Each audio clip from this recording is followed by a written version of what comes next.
হ্যাঁ বন্ধুরা, তোমার সবাই কেমন আছো? খুবই ভালো আছো। অনেক দিন পর আবার একটা ছোটো মিনি ব্লগ ভিডিও নিয়ে তোমাদের সাথে চলে এসেছি বন্ধুরা। তো আমরা সবাই মিলে রথের মেলায় ঘুরতে গেছি, দেখতেই পাচ্ছ বন্ধুরা। আমি, মামা, মামি, বোন সবাই মিলে একটা আমরা রথের মেলায় ঘুরতে এসেছি বন্ধুরা। আমাদের এখানে মোল্লার গেটে রথের মেলা হয়েছে, তো আমরা ঘুরতে এসেছি বন্ধুরা।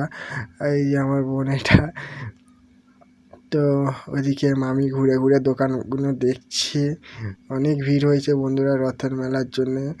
অনেক দোকানও বসেছে আমাদের এখানে রথের মেলার। অনেক দোকান বসেছে, অনেক নতুন নতুন দোকানপাট বসেছে বন্ধুরা, দেখতেই পাচ্ছ।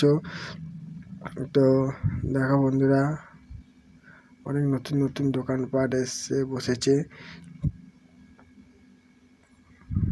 তো ওইদিকে তো আমরা এখন ঘুরে ঘুরে দেখছি। তো আমরা একটু আইসক্রিম খেতে এসেছি আইসক্রিমের দোকানে বন্ধুরা।